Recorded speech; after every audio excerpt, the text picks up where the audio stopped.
Mo is disappointing today. I know you're not Man United's biggest fan. Yeah, you can say that. But they schooled us today. We've got to be honest. They did. No, listen, look, I'm not going to come here and lie. I'm going to just be honest. And the honest truth is, we got absolutely embarrassed by our next great club today, and that hurts me. That's very embarrassing. So, you know, I felt like it was pretty obvious what United were going to come and do. They were going to contain. They weren't going to try and play a possession game. They were going to go and try and hit us on the counter-attack. They've got brilliant players to do that as well. And we let those players flourish. Our line was far too high, and we seemed very tactically naive. What's up with the structure of our... we can't defend, can we? I mean, it's very, very frustrating to see the way we defend. When I saw the lineup and I saw that we're playing in a 4 at the back, I was worried straight away because I thought Niles, you know, Maitland-Niles isn't a right back, he's a centre mid and he's having to play right back, so no criticism to him. I actually thought he did all right. Everything that what happened for United, everything that came down was down their right. So they were targeting Kolašinac. And again, all Arsenal fans know Kolašinac as a wing back, brilliant, absolutely the man you want in your team. Kolašinac as a left back, he's not the same player. So for me, what I wanted in the lineup today was to play a 5 at the back, and then to have three centre backs, so that the 2 on either side can go and double up with those defenders that aren't actually meant to be playing in those positions. And at least Kolašinac should be playing as a wing back then, so that'll make it better. But they absolutely demolished us, based on our formation and our tactics, and I think we got it 100% wrong. Not only did we get the defensive formation wrong, we also got our attacking setup wrong. Because, look, you tell me, if you're a wing back, if you're a left back or a right back, and the winger that you're facing, if 4 or 5 times and a half he's running at you and you manage to make him do a 180 and run with the ball away from you, facing like with his back to the goal. Who are you talking of? Iwobi, yeah.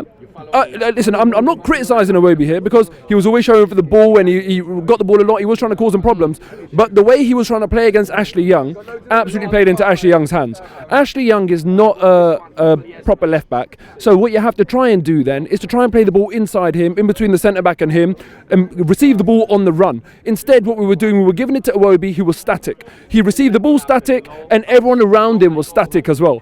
And then the onus was on Iwobi to try and beat Ashley Young for pace. That's the one thing Ashley Young has got in his locker. So it's not going to work. And when Ashley Young was pushing Iwobi back after Iwobi trying to attack him, and Iwobi was actually spinning 180 and going away from goal, surely you've got to realise this isn't working. Maybe we need Kolašinac to offer more of an overlap. And we needed more runners. When you look at the goal that we scored, it came because there was a runner, a proper runner, when Iwobi had the ball. And Aaron Ramsey did brilliantly to get the ball across. That's where the goal came.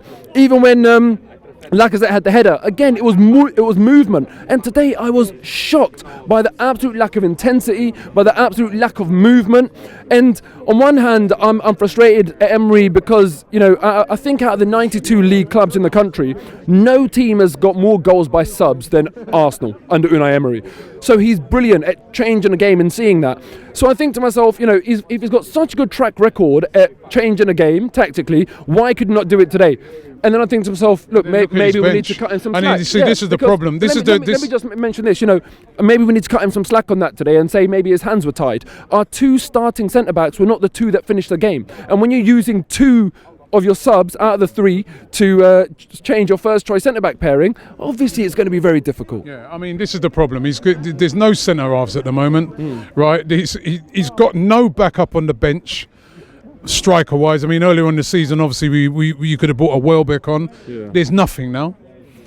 This is why I've seen a lot of people come on here today. They're really frustrated, but I'm frustrated because, and I said it at the start of the season, if we're gonna compete with teams like Manchester United, we've got to invest in this club. There's no point, we're taking off. I know there's a lot of injuries, but we're taking centre halves on, and there's none on the bench to bring on. There's none. There's no cover for centre back. There's no cover for strikers. Robbie, I get all of that, and I really see your point. And I think, look, we're going to have to be very patient because Arsenal have got a self-sustaining business model. We all give Kroenke a hell of a lot of stick, and don't get me wrong, he's a virus from the club. I want him to get out, but at least he doesn't take money out. In recent years, he was taking 3 million advisory fees out of the club. At least he's not doing that now. There's rumours that he is taking money out. Well, there's rumours that he's servicing that loan that he used to purchase the rest of the shares.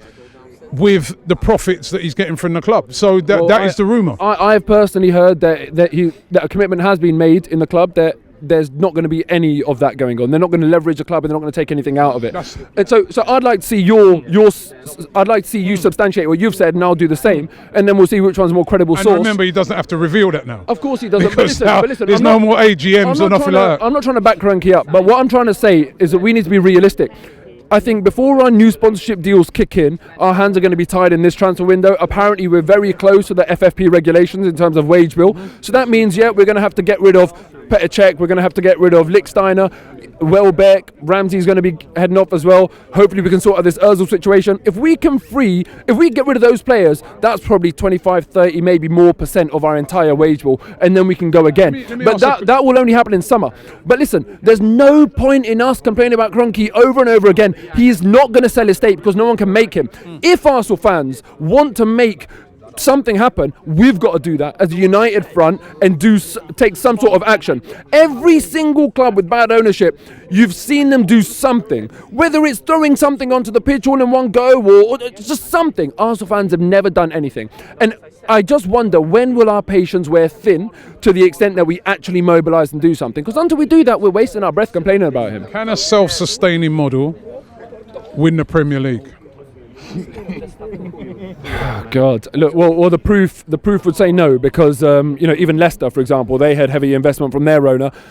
But the problem is with that, right?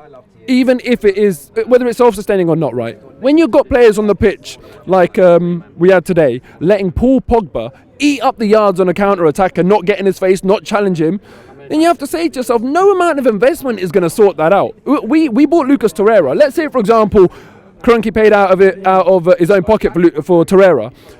The way Torreira played today, I was thinking, where is that DM that we were singing about? Because when did he really impose himself on Paul Pogba? The only time he wanted to deal with Pogba was when he was 20 yards out.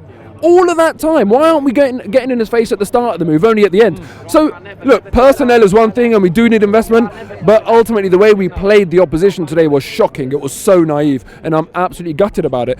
We have worst case scenario, Alexis and Lingard scoring. We're just going to have to bounce back and be patient with our manager. Now's not the time to judge him. It is a transition season. I do think we're going to finish 6th. I think Europa League is also going to be tough as well. Some good teams in there. If we win nothing this season, don't throw your toys out the pram. Don't complain. Everyone knew we needed change. We've got that change. Let's let him have a few transfer windows, and not ones where he can only do loans. Let him buy in the summer, and next season let's start judging him. But just keep our wits about us. Keep patient right now.